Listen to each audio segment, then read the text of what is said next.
Okay, so hi, I'm Maddie. I'm going to be talking to you guys tonight about abortion. I want to start my speech off with a fact from Roe versus Wade. Since Roe versus Wade in 1973, according to the U.S. abortion clock, there have been 59,376,497 abortions. And I want you guys to just take a second and think about that number because it's extremely large. And just from the start of this year, 2017, there have already been 260,513 abortions. So my main claim today is that babies deserve the right to life.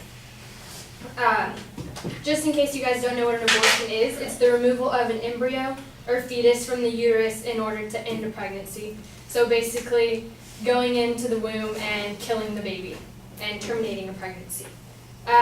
The first point, or my number one point, is going to be abortions take away babies' lives. My second point is that abortions violate civil rights.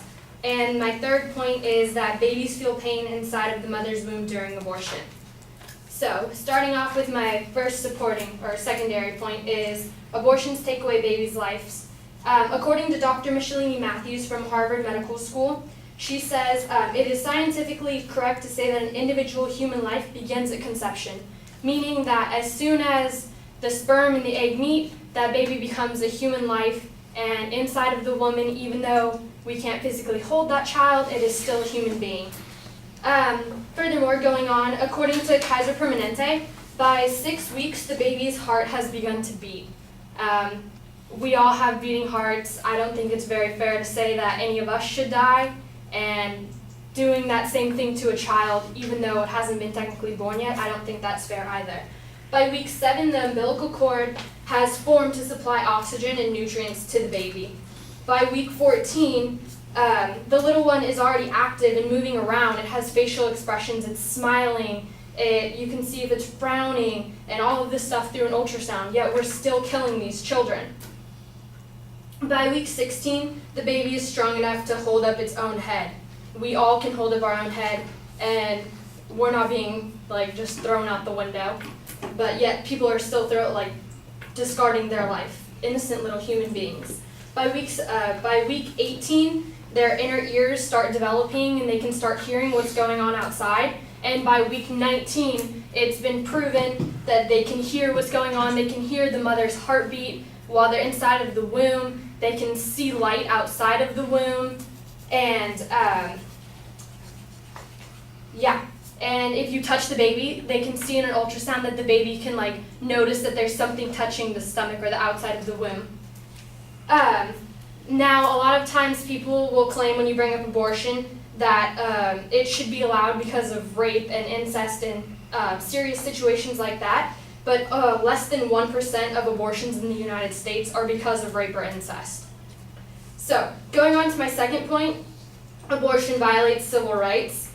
Civil rights are violated when people are deprived of their basic rights in a discriminatory fashion.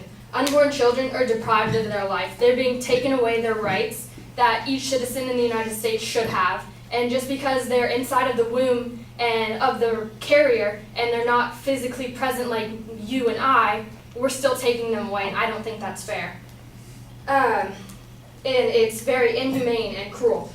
Scott Tibbs, co-founder of the Hoosier Review, says an unborn child has the right to be physically legal, shielded from harm. This includes protection from abortion, the brutal killing of fetuses by their mothers. Because the 14th Amendment guarantees equal protection for all, homicide laws must safeguard the unborn just like every other person. Never should a woman's right to privacy and personal anatomy persuade the unborn child's right to live. Even if a woman has been forcibly impregnated by a rapist, she does not have the right to kill her baby. Nor should a mother be permitted to abort simply because the fetus is determined to have a severe deformity. That would be just as wrong as killing the sick or elderly. Fetuses at all stages of development are humans, and humans have the right to life. My third point that I would like to discuss with you guys is that babies feel pain inside and outside of the mother's womb. Just like earlier in my first point, I was discussing to you guys the stages of life within the womb. Dr. Paul Rinaldi, a neurologist at the University of Toronto, says 20 weeks into a pregnancy, it is a uniquely vulnerable time since the pain system is fully established, yet the higher level pain modifying system has barely begun to develop. As a result, unborn babies at this age probably feel more pain intensely than adults. This doctor is proving to us that these babies, even though they're being taken out of the womb and killed, they can feel this pain. They are real people too. They have a heartbeat, they have brains, they have nerves the same as us. We were all these babies at one time, and we can feel this pain as well.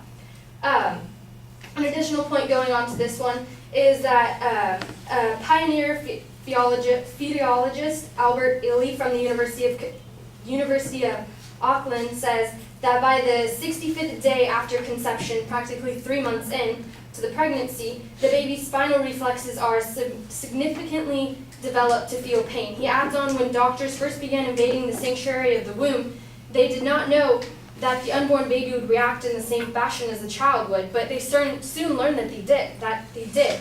This law was created in 1973 that abortion should be legal, but we have so much more medical technology now to prove that these babies are feeling the pain, and we need to do something about that.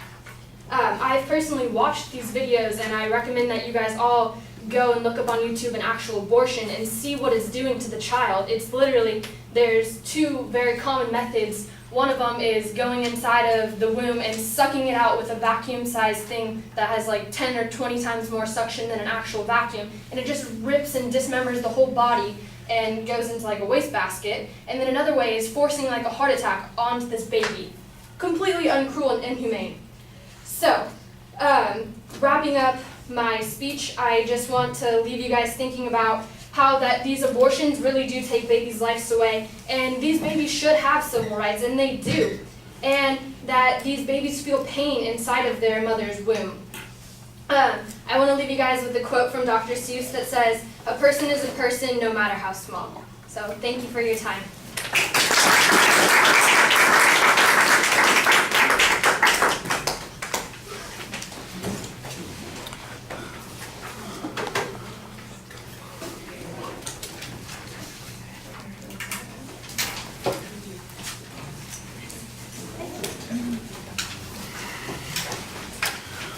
All right, well, we got a couple of things that are solid, a couple of things that are problematic. You do identify the proposition at the very beginning. The problem is it's really phrased as a value claim rather than a claim of fact. So that's a difficulty for the assignment. The contents of the speech are previewed, and I think the way the contents were laid out in the preview, you really do sound like you were focusing on an issue of fact, and I appreciated that.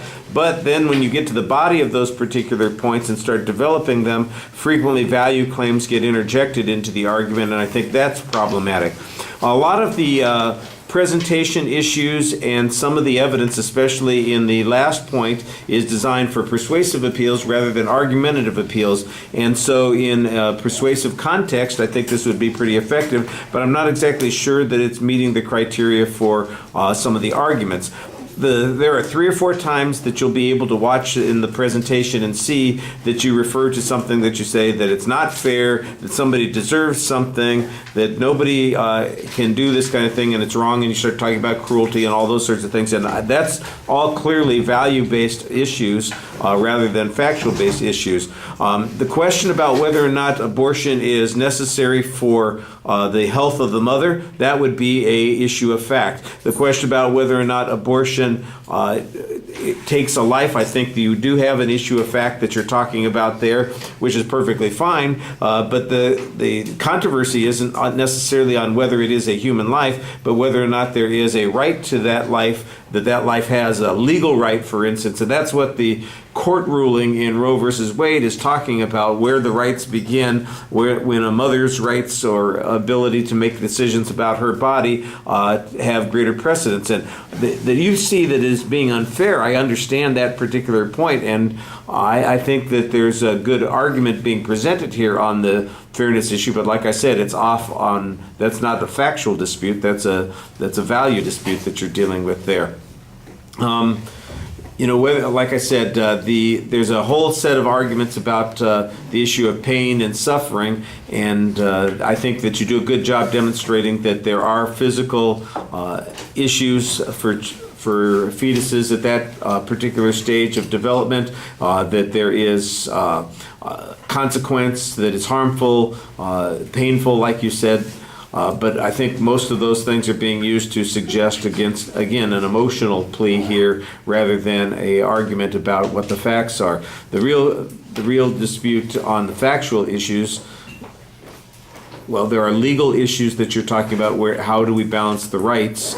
Your argument, in essence, suggests that the right of the fetus to live exceeds all other rights, and that's, like I said, a value claim that we're dealing with here, and that's not the decision that was made by the court. If you want to make the argument that says that the court decided incorrectly based on law, that, I think, would be a claim of fact. And that would be the way to maybe approach it. I appreciate the enthusiasm with which you deliver your point of view, and I know that you feel passionately about the issue. Like I said, I think you lean a little bit too heavily on some of those emotional appeals in a couple of places.